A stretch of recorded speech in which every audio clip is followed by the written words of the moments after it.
Millionaire fired the nanny for no reason, until his daughter said something that left him in shock. Emily Carter stood before the dark wooden door of the study, her hand resting on the cold doorknob, her heart pounding so hard she felt she could hear it.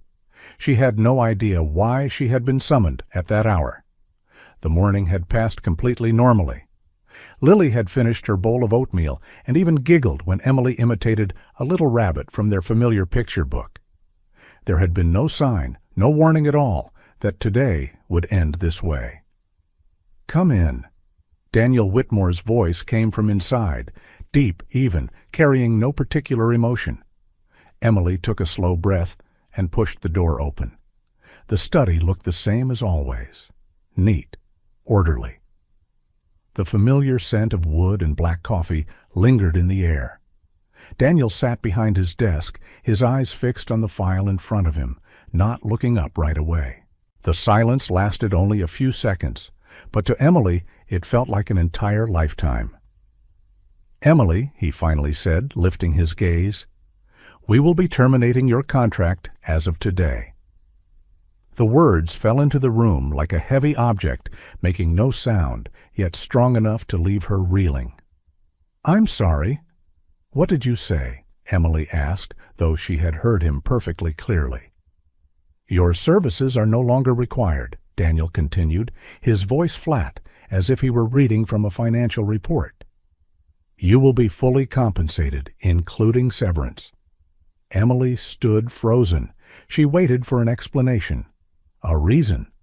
A look that might suggest this was difficult to say. But there was nothing. Daniel lowered his eyes, signed a document, then slid it across the desk toward her. "This decision is not related to your performance or work ethic," he added, as if reciting a prepared line of consolation. "Then, what is the reason?" Her throat felt painfully dry. Daniel paused for a moment, then shook his head. "I have nothing further to add. There was no argument, no opportunity, no thank you for 3 years of caring for a motherless child." Emily nodded mechanically. She knew that if she spoke again, her voice would shatter. She left the study without remembering how she had walked out. Only when the door of her small room closed behind her did she allow herself to sink onto the bed. The room she had lived in for 3 years suddenly felt unfamiliar. She began to pack. There wasn't much. 3 pairs of jeans, a few simple shirts. The pale blue dress, the one Lily had once said looked like a princess's, was folded carefully.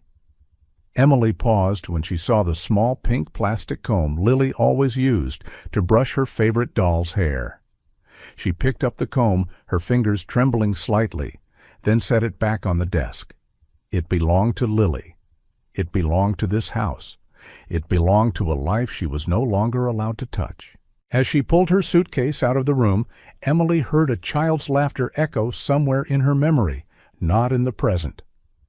Lily was napping. Perhaps that was for the best. Emily was not sure she could say goodbye without breaking down. She counted every step as she walked down the front stairs, as if doing so might keep her from thinking about the past 3 years. The suitcase slipped from her hand and hit the stone floor with a dull thud. Emily bent to pick it up, biting her lip until it bled to stop the tears from spilling over. The iron gate opened, then closed behind her. Emily did not turn around. If she did, she knew she would not be able to leave. And some farewells, no matter how cruel, do not allow a person to be weak.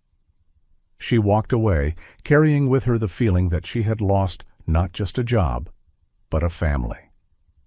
The car rolled slowly away from the gravel road leading out of the Whitmore estate.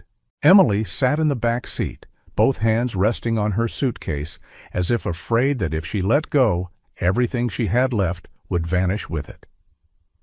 The cool window pressed against her forehead as she leaned her head to the glass, her breath fading into a pale mist. The white house grew smaller in the rearview mirror, and with it 3 years of Emily's life, 3 years wrapped in things that seemed trivial yet weighed heavier than any luggage. She remembered the very first afternoon she arrived, fresh out of her degree in child development, her hand trembling as she signed the contract. Lily had been only 2 then, crying endlessly, refusing to let anyone hold her. Emily had not tried to soothe her. She had simply sat on the floor, opened a picture book, and begun telling the story in silly voices. At some point, the crying stopped. Lily crawled toward her and placed her tiny hand on Emily's knee as if she had just made an important decision of her own. From that day on, they belonged to each other. The car passed the small park where Emily used to take Lily every afternoon. She remembered the soft, sunny days, the 2 of them sitting on a wooden bench, sharing a cookie, watching sparrows fight over crumbs. Lily would burst into laughter every time a braver bird hopped closer. Emily laughed too, but she always glanced around first, afraid Daniel might suddenly appear and see her laughing too loudly. There were moments like that, rare but warm, when Daniel would sit down beside them. No suit, no phone, just a tired father trying to be present.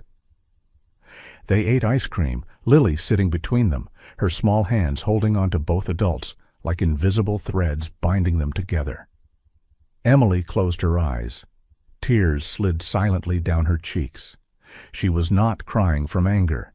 She was crying for the loss that was coming, for the absence that had not yet happened, but was already present in every breath she took. She would miss the smell of morning toast, the sound of small footsteps running down the hallway, Lily's voice calling Emmy whenever she had a nightmare. She would even miss the late dinners when Daniel came home, paused at the living room doorway, and watched the 2 of them sitting on the rug, watching cartoons. He always stood there for a few seconds, in silence. Emily always pretended not to notice, though her heart beat faster every time she felt his gaze. It was wrong. Emily knew that. She was only a child development aide, paid to care for his daughter. But emotions never ask for permission to exist. They simply grow quietly, little by little, in fleeting glances and seemingly meaningless moments. Perhaps that was why this pain ran so deep. The car turned off the familiar road, heading toward the boarding house where Emily would stay temporarily. A small room behind Mrs. Eleanor Brooks's home, with no garden, no long hallways, no children's laughter. Only a single bed, a tiny kitchen, and silence. Emily took a deep breath, as if bracing herself to return to her old life, the life before Lily, before that house, before she had accidentally allowed herself to feel that she belonged to a place that had never truly been hers. The car came to a stop. Emily opened her eyes. 3 years were now behind her, and ahead lay an emptiness she did not know how to fill. The car remained still in front of the boarding house for a few seconds, then quietly turned around. The suitcase was no longer on the back seat. The girl who had leaned her forehead against the window was no longer there. Only an empty row of seats remained, and the silence began its journey back to the Whitmore house. The silence did not arrive all at once. It crept into every corner, every room, as if the house itself needed time to realize that something important had just disappeared. Mrs. Thompson stood in the kitchen, her familiar hands washing the dishes after lunch. The plate struck the steel sink with more force than usual. She knew she was using too much strength, yet she did not stop. 20 years of working in this house had taught her how to remain silent, but not how to stop feeling injustice. She had seen Emily leave, the small suitcase, the slow footsteps, the slender shoulders trying to stay straight. Not a single word of farewell. Upstairs, Lily woke from her afternoon nap. She stepped into the hallway, her bare feet touching the cool wooden floor. "Emmy?" Lily called softly, her voice still heavy with sleep. There was no answer. She walked toward the small room beside her own, the room Emily had stayed in. The door was open. The bed was empty. The blanket was neatly folded, just as always. Lily stood there, silently staring at the empty space in front of her, as if waiting for someone to appear. 1 minute, then 2. Finally, she turned away, hugging her pillow tightly to her chest. That evening, dinner was served on time, just like every day. Everything was in its proper place. But one sound was missing. There was no silly storytelling in the kitchen, no quiet laughter when Lily spilled her water. Only the sound of knives touching plates and the steady ticking of the wall clock. Daniel sat at the head of the table, eating in silence. He told himself he had done what was necessary, that it was a reasonable decision, that everything would soon return to normal. But the very moment that thought appeared, he realized that something was wrong. Lily ate very little. She pushed the food around her plate, her eyes unfocused. When Mrs. Thompson asked if she wanted more milk, Lily shook her head. "Where is Emmy?" she asked, her voice small but clear. Daniel paused for a second. "Emily had to leave, sweetheart," he said, avoiding his daughter's blue eyes. "Sometimes adults have to follow their own paths." Lily did not reply. She simply lowered her head, her hands gripping the spoon tightly, as if trying to understand something beyond her ability. Night fell. Daniel sat alone in his study, the computer screen glowing with numbers he was not truly seeing. The silence was so dense he could hear the wind outside the window. "I did the right thing." He repeated it in his mind like a mantra. "I did the right thing." But as he passed through the hallway, Daniel stopped in front of Lily's door. It was slightly ajar. Inside, his daughter was curled up on her bed, hugging her familiar pillow, her tears soaking into the fabric. Lily was not crying out loud. She was only sobbing quietly, as if afraid of disturbing someone. Daniel stood there for a long time. For the first time that day, a feeling of unease slipped into his chest, small but sharp, like a crack that had just appeared in the very thing he had been trying so hard to believe was right. Daniel Whitmore had always told himself that he was a rational man. In business, he trusted numbers, data, and decisions untouched by emotion. But there are things that cannot be measured by spreadsheets, and Daniel learned that in the slowest and most painful way. Victoria Hale returned to his life on what seemed like an ordinary evening at a fundraising event in a neighboring city. She appeared with a flawless smile, an elegant dress, and the same soft voice unchanged by the years. Victoria was still the same, always knowing exactly what to say, always knowing how to make her presence feel necessary. She said she had heard about Claire's death, that she was sorry, that Daniel should not have to carry everything alone. Daniel, exhausted by the long strain of being both father and mother, was not alert enough to question why Victoria had reappeared at this exact moment. The meetings began sparsely. A dinner? A lunch? Victoria was always proper, always praising Lily for being well-behaved, even though the little girl rarely replied with more than polite phrases. Daniel did not think much of it. He assumed his daughter simply needed time. Until that morning. Victoria called, her voice as light as if she were mentioning a trivial detail. "Don't you find it strange?" she asked. "The way Emily looks at you." Daniel gave a faint laugh, thinking he had misheard. "What do you mean?" "I'm only saying this because I care about you and Lily," Victoria continued. "She's very devoted, yes, but that devotion sometimes goes beyond the boundaries of an employee. I've noticed her gaze when you're nearby. It isn't entirely innocent." Daniel was about to object. He said that Emily was a professional child development assistant, that she always put Lily first. But Victoria did not argue. She simply planted another question, gentle as a breeze skimming over water. A 4-year-old becoming overly attached to someone outside the family. Don't you think that's a problem? It isn't healthy. And just like that, the seed of doubt was planted. All that day, Daniel began to observe Emily differently. A fleeting glance when he entered the room, a smile that lingered a little longer when their eyes met. Things he had never noticed before now grew magnified in his mind. The truth was that Daniel himself had been looking at Emily more than he allowed himself to admit. Her gentleness with Lily, the way she listened, the way the house felt warmer when she was there. All of it unsettled him, and Daniel Whitmore hated being unsettled. Victoria had given a name to that fear, and instead of facing it, Daniel chose the easiest path, eliminating its source. The next morning, he called Emily into his office. He paid her in full. He kept his voice neutral. He gave no explanation because he did not know how to explain something he himself did not yet understand.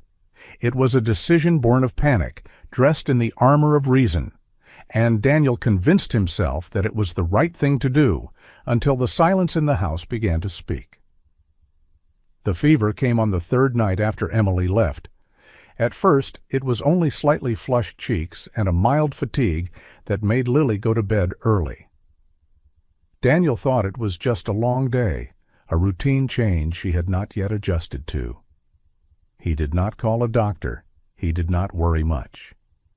Until midnight, when a soft voice called from the upstairs bedroom. "Emmy!" Daniel shot upright, his heart pounding. He hurried up the stairs, each step feeling heavier than the last. Lily was curled beneath the blankets, her forehead burning, her lips dry, murmuring a name that was no longer present. All through that night, Daniel sat beside his daughter's bed, changing cold cloths, the night lamp casting their shadows on the wall. In her fevered delirium, Lily did not call for him. She only called Emily, over and over, like an unconscious plea. The next morning, the doctor came and said it was just a common virus, nothing dangerous. But after he left, Lily still refused to eat, to play, to speak. She turned her face toward the wall, clutching her familiar pillow, her breathing heavy. Daniel sat on the edge of the bed. "Are you okay, my angel?" he asked, trying to keep his voice gentle. Lily opened her eyes, her blue eyes shimmering with fever. She looked at him as if searching for someone behind his back. "Where is Emmy, Daddy?" Her voice was hoarse. Daniel swallowed hard. "Emily had to leave, sweetheart." "She didn't want to go," Lily said, shaking her head weakly. "I saw." Daniel froze. "What did you see?" "I woke up to use the bathroom," Lily said slowly, each word struggling through her exhaustion. "I saw Emmy crying in the bathroom. She wiped her tears like this." Lily raised her hand, imitating the motion, clumsy yet painfully precise. Daniel felt his stomach tighten. "She said she didn't understand," Lily continued. "Said she hadn't done anything wrong. She said she would miss me very much." Tears welled in Lily's eyes. "Why did you send her away?" The question was not an accusation. It was a naked truth, spoken by a child who did not yet know how to soften pain. Daniel was silent. There was no answer that was right enough. Lily turned her face toward him, her expression unusually serious for her age. "That woman? From the city," she said, her voice small but firm. "She doesn't love me." A chill ran down Daniel's spine. "Who are you talking about?" "Victoria," Lily replied. "She smiles, but her eyes are cold, like ice." She took a shallow breath and continued, as if knowing she had to say everything before becoming too tired. "Emmy isn't like that. Her eyes are warm, like Mommy's." Claire's name was not spoken, but it stood clearly between them. Daniel felt a sharp, deep pain in his chest. Lily closed her eyes, exhausted. Daniel bent down to kiss her forehead, his hand trembling slightly.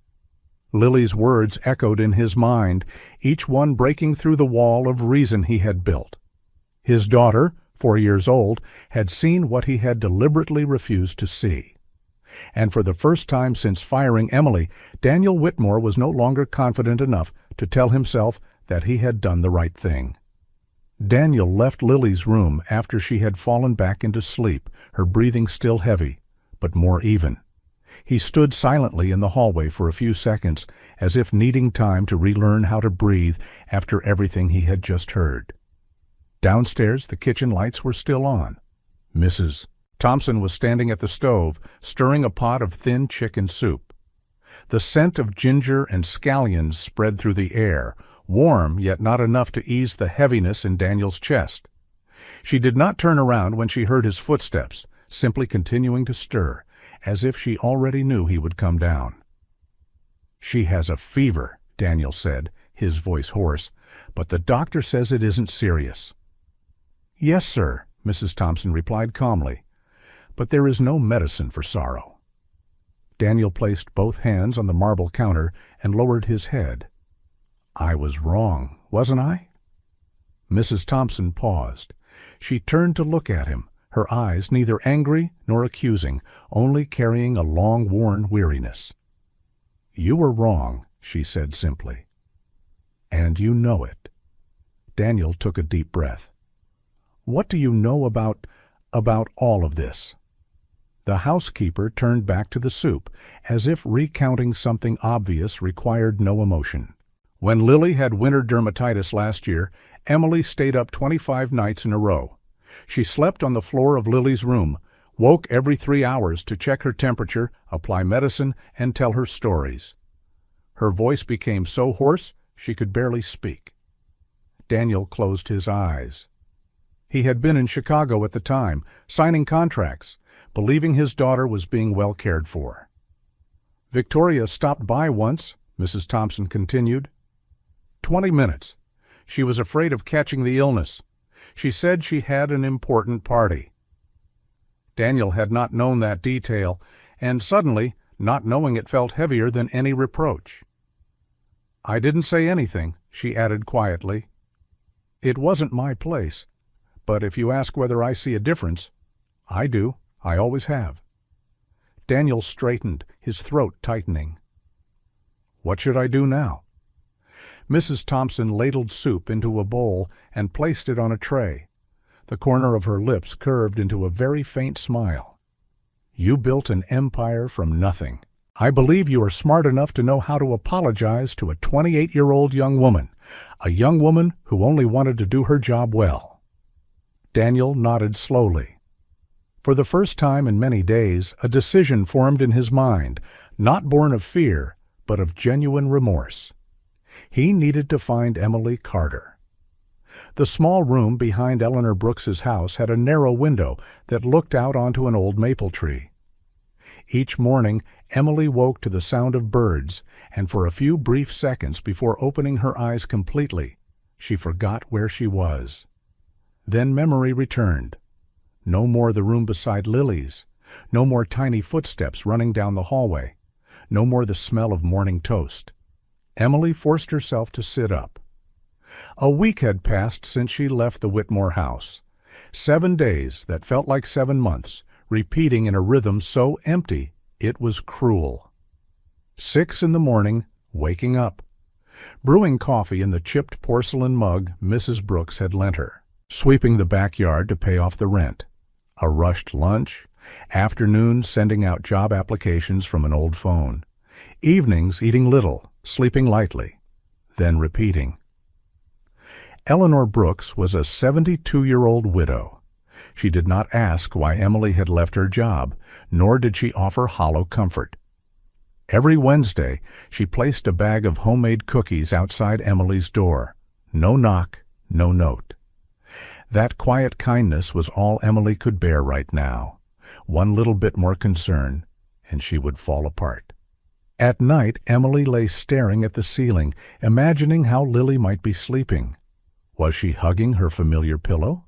Was she waking in the night, calling Emily's name? Those unanswered questions tormented her more than any humiliation Daniel had caused. On the morning of the 8th day, while Emily was hanging laundry on the line, her phone vibrated in her pocket. An unfamiliar number with the familiar area code of her old town. Her heart began to race before she had time to think. "Hello?" "Emily, it's me, Mrs. Thompson." The familiar voice made Emily's throat tighten instantly. "What is it?" she asked, her heart pounding. "Lily, is she all right?" The pause lasted only a few seconds, but it was enough to make Emily's stomach knot. "She has a fever," Mrs. Thompson said. 3 days now. The doctor says it's only a virus, but I know it isn't just that. She isn't eating, isn't playing, she only calls your name." Emily felt her legs go weak. "A fever? Because of me?" she whispered. "I think so," the housekeeper replied, her voice holding restrained indignation. "Emily, everything happened too quickly. I know you still don't understand what went wrong, but I'm calling for another reason." Emily swallowed. "What is it?" "Mr. Daniel wants to speak with you." For a moment the world seemed to stop turning. Emily stared at the clothes swaying in the wind, not really seeing them. To speak? After everything that had happened. "You are not obligated to meet him," Mrs. Thompson added quickly. "He understands if you don't want to. But he's different now. At least he seems to be. Last night he slept on a chair beside Lily's bed. I have never seen him do that." Emily closed her eyes. Part of her wanted to hang up, to say she owed no one anything more, that she had already been hurt enough. But just hearing Lily's name made every wall she had built grow fragile. "Where does he want to meet?" Emily asked hoarsely. "He will come to you if you allow it." Emily looked around the modest backyard, the old maple tree, the small room. Her life had shrunk to something painfully small. She had nothing left to lose. "Tomorrow," she said slowly. "In the morning. I'll be here." At 9:30 the next morning, Emily stood by the narrow window of her small room, her heart pounding as she heard a car stop outside the gate. She did not need to look to know who it was. Some presences are so familiar that feeling them is enough. Daniel Whitmore drove himself. There was no driver. No one accompanied him. He stepped out of the car and closed the door slowly, as if trying to stretch out the moment before facing what he was about to say. He wore dark jeans and a light shirt, the sleeves rolled up to his elbows. He looked tired, thinner. His shoulders were no longer as straight as before. Emily took a deep breath and stepped into the yard. Their eyes met across the old wooden fence. For a few seconds, neither of them spoke, not because there were no words, but because there were too many. "May I come in?" Daniel asked, his voice lower and hoarser than she remembered. Emily nodded and opened the gate. "You have 10 minutes." Daniel stepped inside, his gaze sweeping over the modest space, the laundry line, the old maple tree, the cramped room behind the house. Emily felt herself being observed, but she said nothing. She crossed her arms over her chest and waited. "I owe you an apology," Daniel began, his voice no longer carrying its usual control. "An apology I probably have no right to ask you to accept." "Why did you fire me?" Emily cut in without preamble. "I want to hear the real reason." Daniel was silent for a second, then raised a hand to run it through his hair, a nervous gesture Emily had seen many times over the past 3 years. "Because I was a coward," he said, "and because I let someone else plant doubt in my mind." "Someone else?" Emily lifted an eyebrow. "Victoria," he said, the name seeming heavy on his tongue. "She said that the way you looked at me wasn't appropriate, that you might be blurring boundaries, that Lily was becoming too attached to you." The words fell between them like cold stones. Emily felt her face burn, both from embarrassment and anger. "And you believed her?" she asked, her voice trembling despite her effort to stay calm. "I did," Daniel admitted, meeting her eyes, "because believing was easier than facing the truth." "And what is the truth?" Emily asked, almost in a whisper. Daniel took a step toward her, then stopped, keeping his distance. "The truth is that I was also looking at you in a way I shouldn't have allowed myself to. I was afraid of that, afraid of my own feelings. And when Victoria named that fear, I panicked. I thought that if you disappeared, everything would return to order." Emily let out a short laugh without a trace of humor. "So you sent me away. Without a single explanation, you made me think I had done something terrible."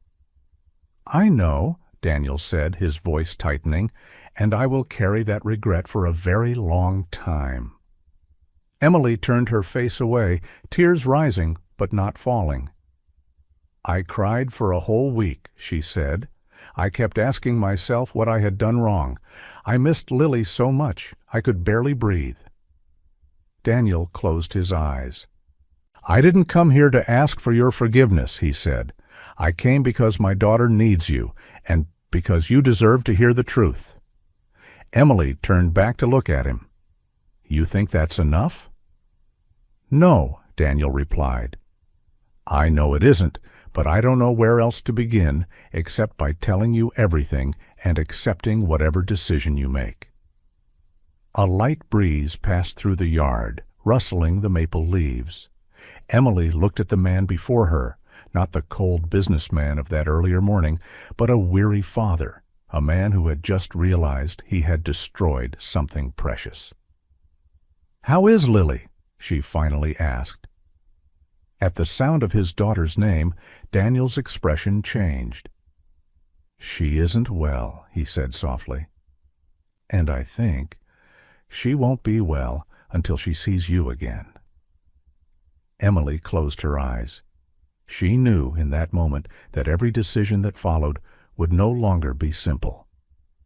Emily did not respond immediately to Daniel's last words. She turned away, took a few slow steps toward the old maple tree, and placed her hand against its rough bark as if to steady herself.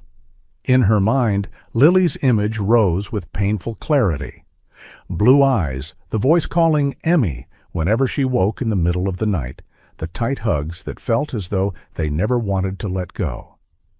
"I will see Lily," Emily finally said, without turning back. "But not because of you, and not because of the job." Daniel lifted his head, a fragile flicker of hope passing through his eyes. "Thank you," he said, almost in a whisper. Emily turned to look at him, her gaze calm but firm. "Don't thank me too soon. I'm coming for Lily. She deserves an explanation. She deserves to know that I didn't abandon her." Daniel nodded. "I understand." They got into the car together. During the drive back to the Whitmore house, Emily stared out the window, familiar scenery sliding past like an old dream. The streets, the houses, the small park where she and Lily used to sit and watch birds, all of it was still there.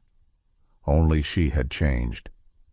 As soon as the car stopped at the gate, the front door flew open. Lily appeared on the steps, wearing pale pajamas, her hair in disarray. The instant she saw Emily, she froze as if she could not believe her eyes.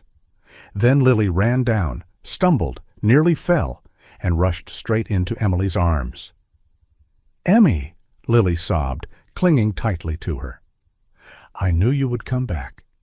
Emily knelt down and wrapped her arms around the small, trembling body in her embrace. The familiar scent of shampoo, the familiar heartbeat.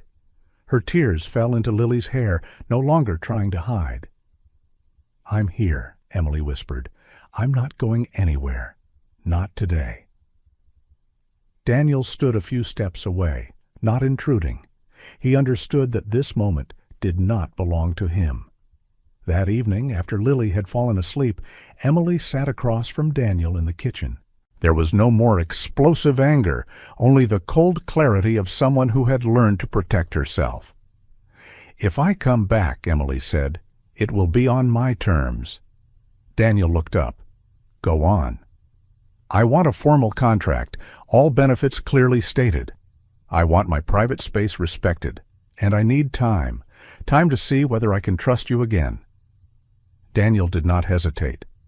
"I agree to everything." Emily nodded. "Then we will try again.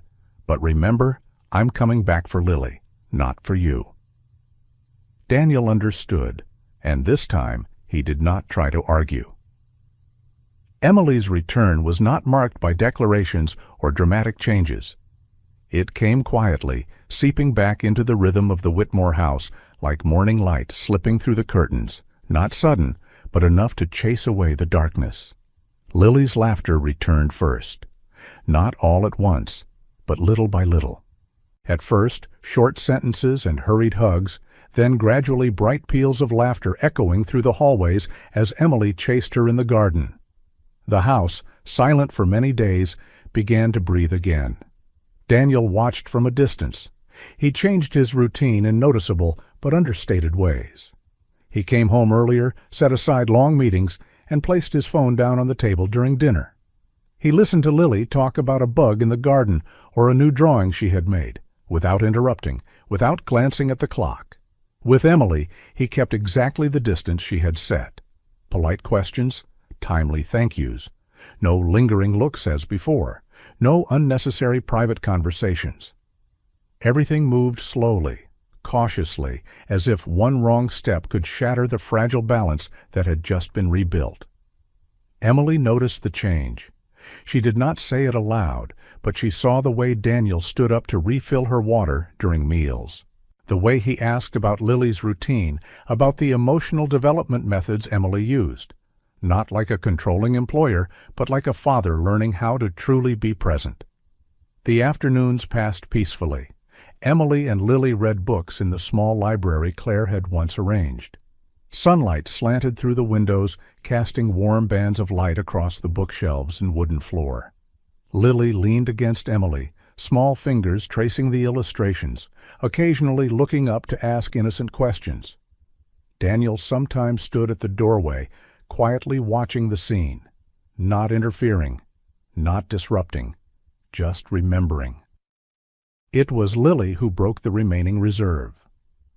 One afternoon, while all three were in the garden, she suddenly asked in a very serious voice, "Daddy, why do you keep looking at Emmy like you want to say something?" Daniel froze. Emily bent down to pull weeds, pretending not to hear, though her heart beat faster. Lily smiled with satisfaction, as if she had confirmed something. And in that brief moment, an invisible door seemed to open. Not wide enough to step through, but wide enough to let the light in.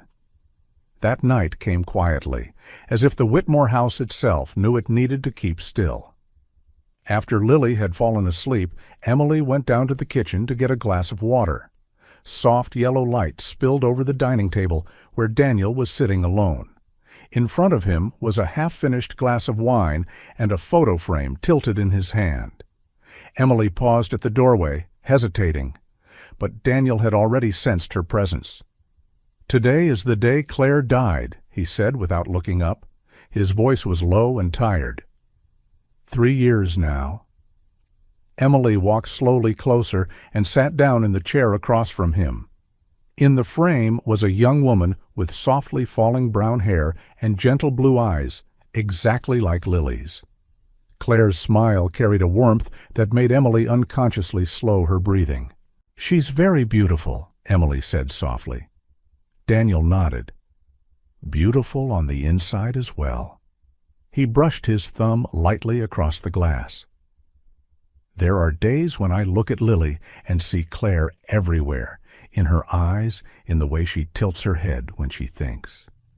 They sat in silence for a while. The wall clock ticked steadily. "I've never felt that I was betraying her," Daniel continued, as if confessing. "But sometimes I think, if I allow myself to move forward, does that mean I'm forgetting her?" Emily slowly shook her head. "Moving forward isn't forgetting," she said. "It's learning to carry the memory without letting it drown you." Daniel looked up at her.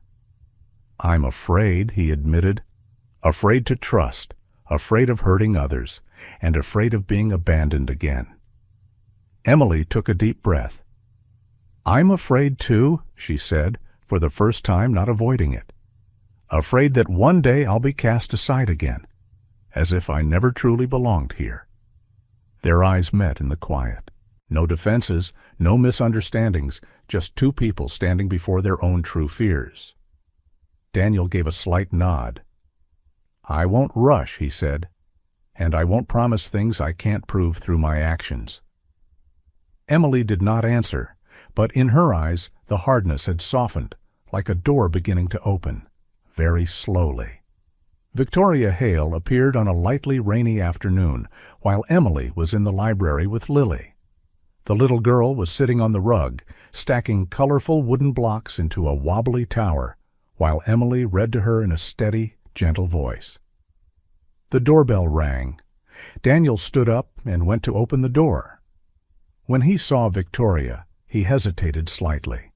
She was as flawless as ever, light-colored coat, neatly styled hair, and that familiar smile resting on her lips like a carefully practiced mask.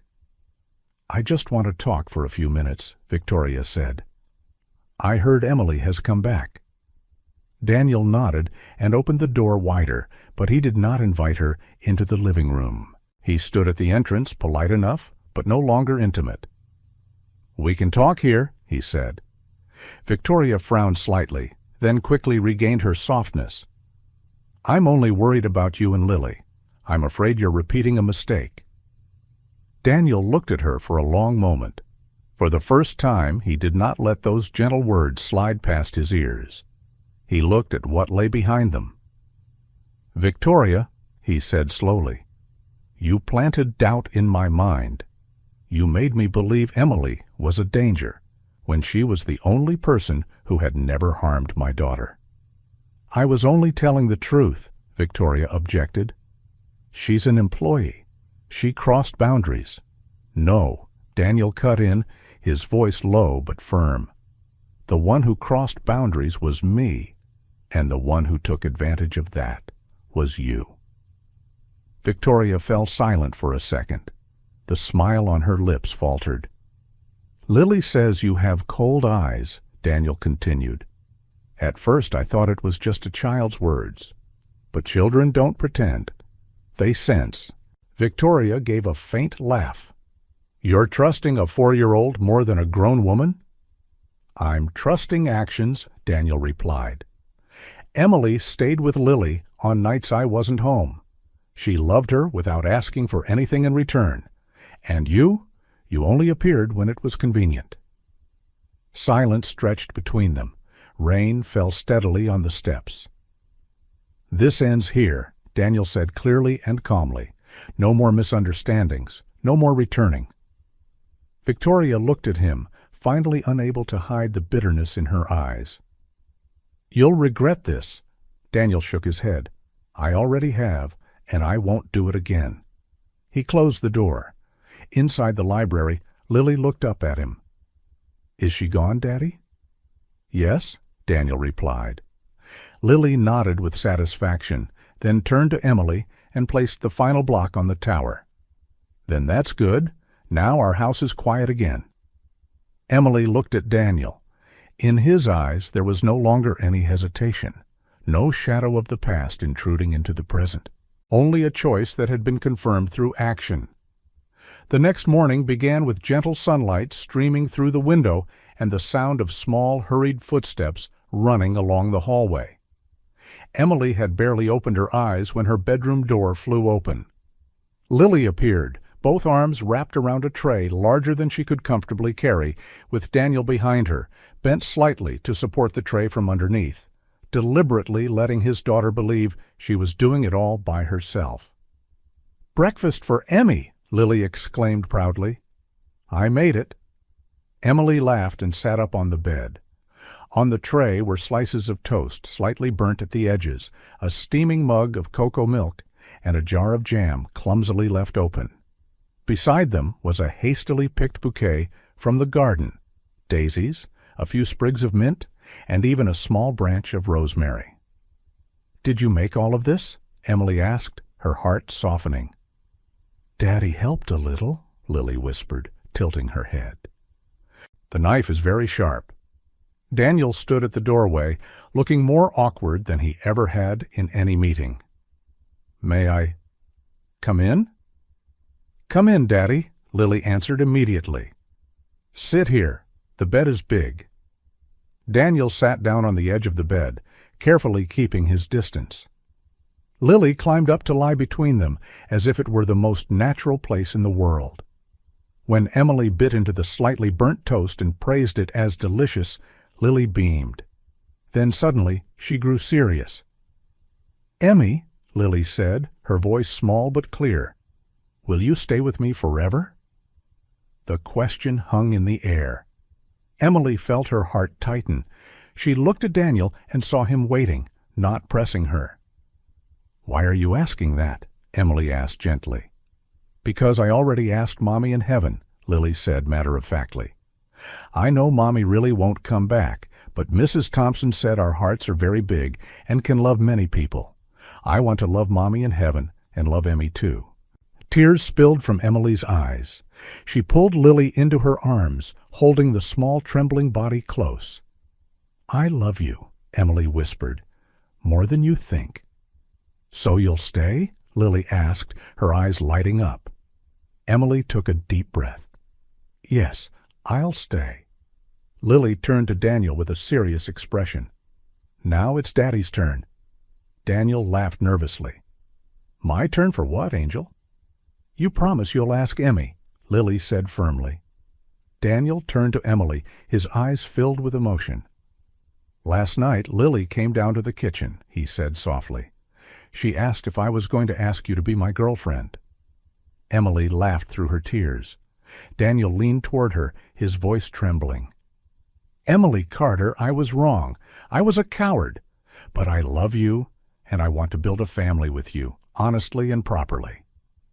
Emily looked at both father and daughter, and in that moment all hesitation melted away. "Yes," she said softly. "I do."